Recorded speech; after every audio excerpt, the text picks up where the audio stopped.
जब भी कोई मेरे पास आता है और कहता है कि मेरे पास पैसा नहीं टिकता पंडित जी, या कुंडली विश्लेषण के लिए कॉल मैसेज आते हैं उनसे, तो मैं उसकी आय नहीं देखता, मैं उसकी देखता हूँ कुंडली। उसकी बातचीत करते हैं, कुछ पूछते हैं, उसकी सोच देखता हूँ, उसकी आदतें देखता हूँ, ठीक है ना? और सबसे बड़ी बात है कि उसके जीने का तरीका क्या है, वो देखता हूँ, ठीक है ना? क्योंकि ज्योतिष कहता है कि ग्रह केवल घटनाएँ नहीं होती है, इस बात को समझो पहले आप, ठीक है ना? ये कोई ऐसे कोरी काल्पनिक बातें नहीं हैं। ग्रह जो होते हैं, वो हमारी सोच को प्रभावित करते हैं। कर्जा कोई ऐसा नहीं है कि एकदम से कर्जा आ गया, कर्जा कहीं न कहीं हमारी सोच जो ग्रह जनित बदल जाती है, उससे कर्जे का योग बनता है। कर्जा निर्णयों से होता है, परिवार में कोई होता है ना, आपकी वजह से कर्जा नहीं होता है परिवार में।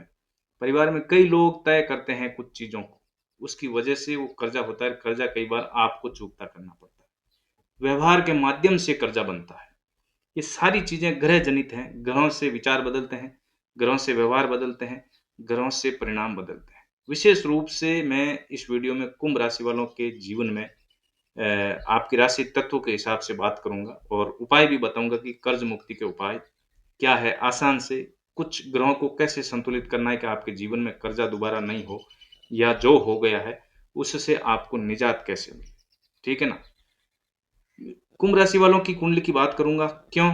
क्योंकि कुंभ राशि का स्वामी शनि यहाँ पे है और शनि तत्काल लाभ नहीं देता है। पहली बात ये है, क्योंकि कुछ लोग तत्काल लाभ लेने के चक्कर में कर्जे ऊपर कर्जा कर देते हैं कि अभी इतना लाभ क्यों नहीं हुआ, फटाफट से इतना लाभ क्यों नहीं हो रहा है, और उसको कर करके फिर जल्दबाजी के चक्कर में वो और ज़्यादा कर्जा करते रहते हैं, लॉस लेते रहते हैं।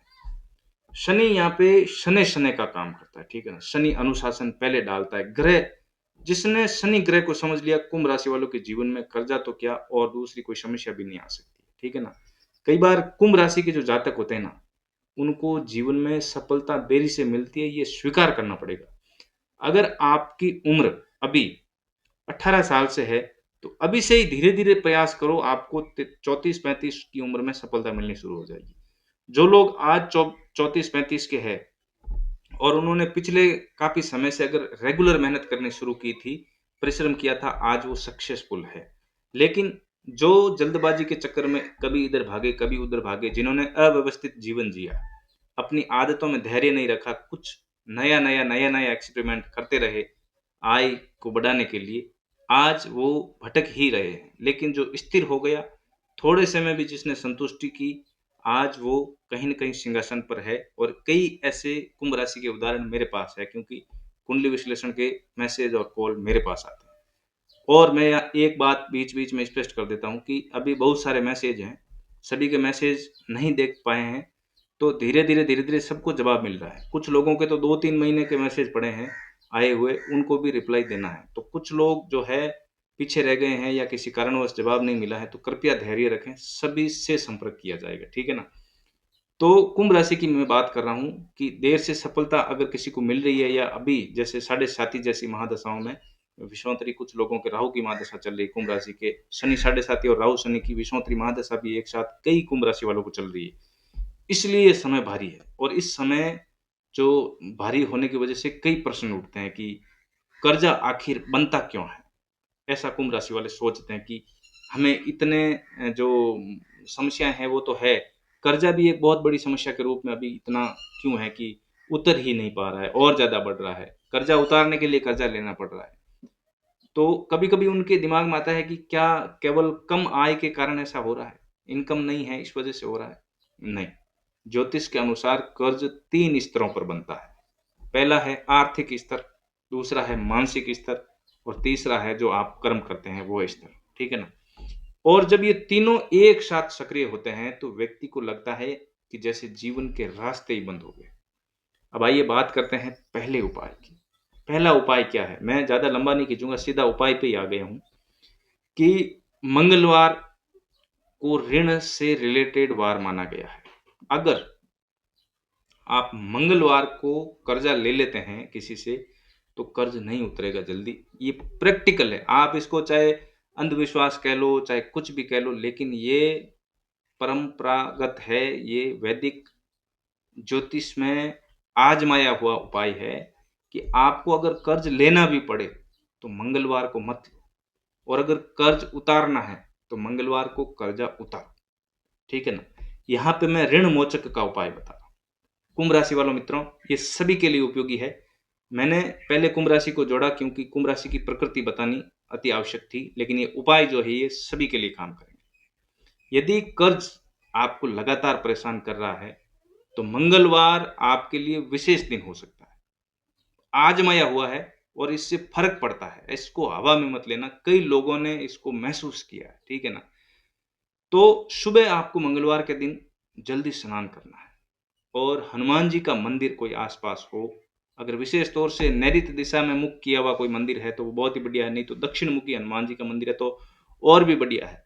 नहीं तो फिर किस दिशा में भी अगर हनुमान जी का मंदिर है, मंदिर में जाओ आप, ठीक है ना। जो प्राचीन मंदिर, पुराना मंदिर हो, नया मंदिर हो, कोई भी हो, जो मान्यता प्राप्त है, जहाँ पे सेवा पूजा होती है बढ़िया ढंग से, उस मंदिर में आप जाओ। वहाँ पे आपके हनुमान जी के समक्ष जाके आपको एक प्रसाद लेके जानी है, बूंदी जो होती है ना, आप या तो बूंदी लेके जाओ या आप गुड़ चने का प्रसाद लेके जाओ, साथ में एक पान का बीड़ा लेके जाओ, कुछ लौंग और कुछ इलायची लेके जाओ, और वहाँ पे जो मौली पन्ने आते हैं और सिंदूर आते हैं वो भी लेके जाओ।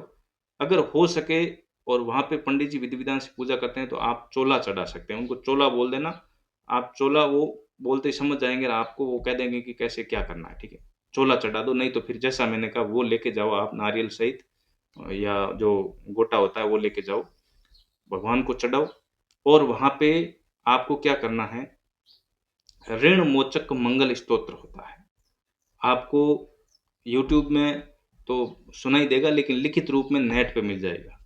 ऋण मोचक मंगल स्तोत्र पाठ, वो आपको पढ़ना है। अगर आपको नहीं पढ़ना आ रहा है तो किसी बच्चे को साथ में लेके जाओ, ठीक है ना। भाव प्रदान पूजा करो, कोई विधि विधान नहीं, भावना से हनुमान जी के समक्ष ये मन में निवेदन करते हो कि हे बजरंग बालाजी, हमने तो सारे प्रयास कर लिए, कर्जा नहीं उतर रहा है, लेकिन अब आपकी शरण में है। हनुमान जी रोग पीड़ाओं को नाश करने में और कर्जे की दिक्कत को समाप्त करने में सबसे उत्तम देवता है, सबसे पहले सहाय करने वाले देवता है। आजमाया हुआ उपाय आप कर लेना, 3-4 दिन, 3-4 बार ये सप्ताह में करोगे तो आपको फ़र्क महसूस शुरू हो जाएगा। शुक्ल पक्ष में करें तो बहुत ही बढ़िया है। यदि आप पाठ नहीं कर सकते हैं, साथ में कोई बच्चा नहीं चल सकता है, तो आप इसे श्रद्धा से मोबाइल में लगा करके वहाँ बैठ करके सुन सकते हैं और निवेदन कर सकते हैं। लेकिन यहाँ एक गुप्त बात समझिए आप, इस उपाय का प्रभाव जो है केवल मंत्र में नहीं छिपा है, इसका प्रभाव आपके संकल्प में छिपा है। जब आप प्रत्येक मंगलवार ये प्रक्रिया दोहराते हैं ना, तो आपका मन समस्या से समाधान की ओर ऑटोमेटिकली बढ़ना शुरू होता है। चीज़ें जो भी आप 5 रुपए लाते हो उसमें से 3 रुपए आप व्यवस्थित करके उतारने के बारे में ऑटोमेटिकली सोचने लगोगे, और यहीं से परिवर्तन शुरू होता है। एक और बात, मंगलवार के दिन अनावश्यक उधार देने या लेने से आपको बचना है, मैंने पहले ही बता दिया। आर्थिक अनुशासन जो है इससे आपके अंदर आ जाएगा।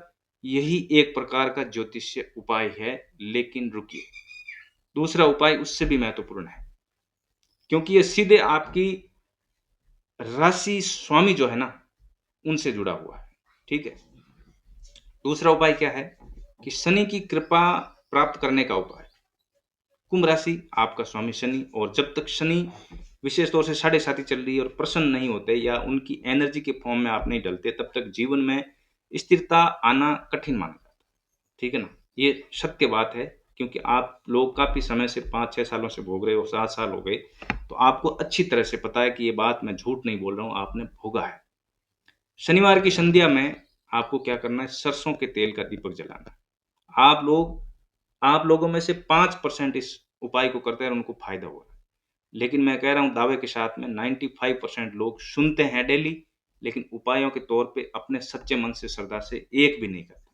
सच कह रहा हूं, अगर ये बात सच है तो ये कमेंट में जरूर लिखना। शनिवार की शाम को सरसों के तेल का दीपक लेना मिट्टी का, उसमें थोड़े से काले तिल मिलाने हैं, फिर श्रद्धा से शनि का मंत्र जाप करना है, ओम प्राम प्रीम प्रोम स शनिश्चराय नमः, 108 बार करें तो उत्तम है।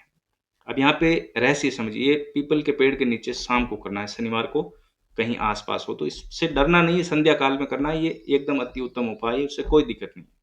और ये कारगर है।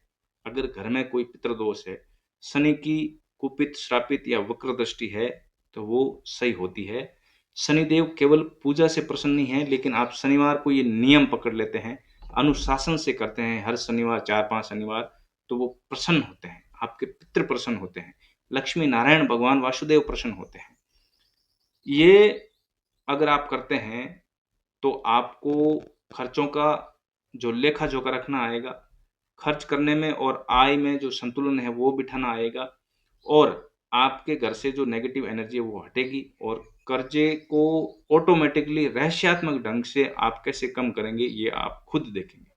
अगर ये करते हैं, इसके साथ-साथ शनि की साढ़े साती का भी यही उपाय है। कुंभ राशि वाले, मेष राशि वाले और मीन राशि वाले अगर इसको करते हैं, तो बहुत, बहुत, बहुत कारगर उपाय है। यहीं से शनि का वास्तविक आशीर्वाद आपको प्राप्त होगा है। आप शनि से जुड़ते हैं, शनि के नियम और अनुशासनों से जुड़ते हैं और आपके साढ़े साती में जीवन संतुलित होता है। तीसरा उपाय है एक, जो अगर आपके ऊपर कर्जा नहीं है तो भी करना चाहिए। वो क्या है? मान लीजिए आपकी आय सीमित है, फिर भी हर महीने ₹11, ₹21, ₹51 आप अपनी आमदनी में से अलग निकालो। किसी भी ज़रूरतमंद को दो, या ये रुपए नहीं दे पाओ तो किसी को भोजन कराओ। किसी बुजुर्ग की, शनि बुजुर्ग से प्रसन्न होता है, बुजुर्ग की सेवा, शुश्रूषा, उनको भोजन करा के उनका आशीर्वाद लो। या कोई श्रमिक है, आस-पास कोई मज़दूर है, कामगार है, उनको आप घर बुला कर के भोजन करो, या उनकी वहाँ जाकर के सेवा करो, शीतल पेय पिलाओ, भोजन खिलाओ, उनको दक्षिणा दो, ठीक है ना? ये जो आपकी आमदनी में से कुछ अंश दान है, इसका बहुत ही महत्व है भावना में, और ये आपकी आय में तरक्की, बढ़ोतरी करता है, क्योंकि ज्योतिष कहता है कि जब व्यक्ति अभाव में भी देने की क्षमता रखता है ना, तब उसके जीवन में ऊर्जा का ऑटोमेटिकली प्रवाह बदलने लगता है। ये जो बनिया सेठ लोग हैं, आप इनको देखो, ये अंशदान करते हैं और उनके जीवन में किसी भी चीज़ की कमी नहीं रहती। कई बार ये जो चीज़ है, व्यक्ति के अंदर अचानक नए अवसरों का द्वार खोल देता है। ये अनुभव कहता है, कई लोगों का अनुभव है। लेकिन धन केवल कर्म और दान से नहीं जुड़ा है। आपका घर भी इसमें महत्वपूर्ण भूमिका निभाता है, इस बात का भी आपको ध्यान रखना है। आपके घर में एक उपाय है, ये भी कारगर उपाय है, इसको आप आँखें मन में खोल के देखो कि मेरे घर में क्या है, क्या नहीं है। वास्तु बहुत मायने रखता है कर्जे के संबंध में और घर के लोगों की पीड़ाओं के संबंध में, जिनको भी घर में स्वास्थ्य संबंधी परेशानियाँ रहती हैं। ईशान कोण को सक्रिय करना बहुत ज़रूरी है। ये यही ऊर्जा का केंद्र है। अपने घर के उत्तर और पूर्व की दिशा के बीच का कोना जो है, उसको ध्यान से देखो। क्या यहाँ पे कबाड़ पड़ा है? क्या यहाँ पे कोई अनुपयोगी सामान रखा है, चाहे छत पे, चाहे कमरे में? क्या यहाँ हमेशा अंधेरा रहता है? यदि हाँ, तो उसे आज ही व्यवस्थित कर दो। सप्ताह में 1 बार गंगा जल छिड़क दो, स्वच्छता बनाओ, लाइट जला के रखो। कुछ लोग कहेंगे इससे धन का क्या संबंध है?